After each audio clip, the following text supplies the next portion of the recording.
দর্শক, আপনারা জানেন সরকারি অফিসগুলোতে আজ থেকে শুরু হয়েছে ঈদের ছুটি। রাজধানীর দূরপাল্লার বাস টার্মিনালগুলোতে গতকাল থেকে ভিড় বেড়েছে।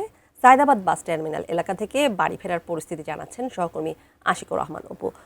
অপু, ঈদ আসলেই আমরা খেয়াল করি যে বাস মানুষের বাড়তি ভাড়া যে নেওয়ার প্রবণতাটা বাস টার্মিনালগুলোতে, সেটা কিন্তু লক্ষ্য করা যায়। আপনি আছেন সায়দাবাদ বাস টার্মিনালে, এরকম কোনো খবর কি আসলে আপনি পেয়েছেন কিনা আমাদের একটু জানাবেন। তানিয়া, আমি সায়দাবাদে আছি। সায়দাবাদ যাত্রাবাড়ি এই পুরো এলাকাটা ঈদযাত্রার সময় একটা হুলস্থুল পরিস্থিতি থাকে, কারণ পুরো এলাকা জুড়ে দক্ষিণবঙ্গের সবগুলো বাস এই এলাকা থেকে ছেড়ে যায়। একেবারে শুরু করলে কুমিল্লা থেকে শুরু করে নোয়াখালী কিংবা ফেনী, এই পুরো অঞ্চলের বাস যাত্রা মূলত সায়দাবাদ যাত্রাবাড়ি এই অঞ্চলগুলো থেকে হয়, জনপথ মোড় থেকে হয়, এবং চট্টগ্রামের বাসগুলো, সিলেটের বাসও এই অঞ্চল থেকে ছেড়ে যায়। সেই হিসাবে পুরো এলাকাটা জুড়ে ঈদযাত্রার সময় তো পুরো বছর জুড়ে আসলে এখানে প্রচণ্ড চাপ থাকে, সাধারণ যাত্রীদের ভিড় থাকে। কিছুক্ষণ আগে কুমিল্লা থেকে যেমন হুমায়ুন সাহেব জানাচ্ছিলেন যে সেখানে হাইওয়ে অনেকটাই ফাঁকা, আমি কিন্তু এখন সায়দাবাদের ঠিক যে বাস টার্মিনালে যে জায়গায় দাঁড়িয়ে আছে, এখানে কুমিল্লাগামী বাসগুলো খুব বেশি ছেড়ে যায়। সিলেটগামী বাস আছে, ফেনী কিংবা ওই অঞ্চলের বাসগুলো এই এলাকা থেকে ছেড়ে যায়। উনি যেমন হাইওয়ে ফাঁকা দেখছেন, আমি কিন্তু রাজধানীর সায়দাবাদ এলাকায় যাত্রীর সংকট দেখছি। আমরা দেখছি যে বাসগুলোকে সায়দাবাদ বাস টার্মিনালে যাত্রীর জন্য অপেক্ষা করতে হচ্ছে। একই সাথে বাসগুলোকে যাত্রীর জন্য যেমন অপেক্ষা করতে হচ্ছে, তেমন যাত্রীদের বাস টার্মিনালে আসতে দীর্ঘ যানজট পার হতে হচ্ছে এবং অনেকটা হেঁটে আসতে হচ্ছে। আমরা সায়দাবাদ বাস টার্মিনালের সামনের যে প্রধান সড়ক, মেয়র হানিফ ফ্লাইওভারের নিচের সেই দৃশ্যটা একটু দেখা।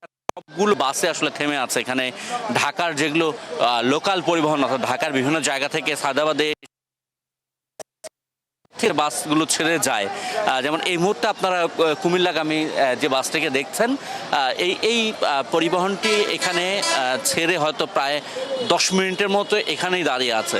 অর্থাৎ সায়দাবাদ বাস টার্মিনাল পার হতেই বাসগুলোকে দীর্ঘ ট্রাফিকে পড়তে হচ্ছে। বলবো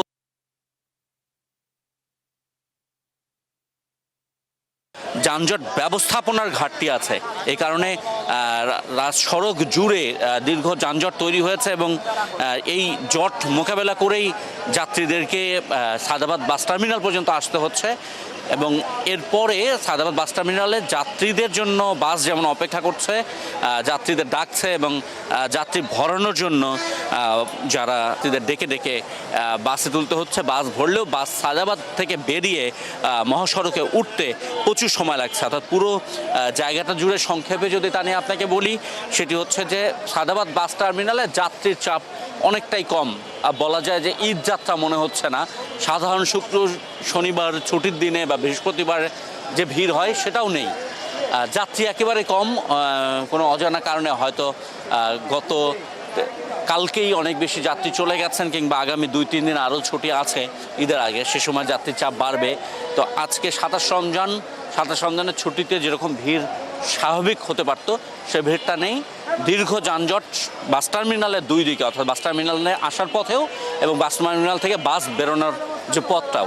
ফলে এখানে ট্রাফিক ব্যবস্থাপনা একেবারেই নেই বলা যায়। মানুষের ভোগান্তিটা হচ্ছে যানজটের কারণে। সাধারণ যাত্রীদের জন্য বাস অপেক্ষমান, কিন্তু যাত্রী তেমন একটা দেখা নেই। তানিয়া।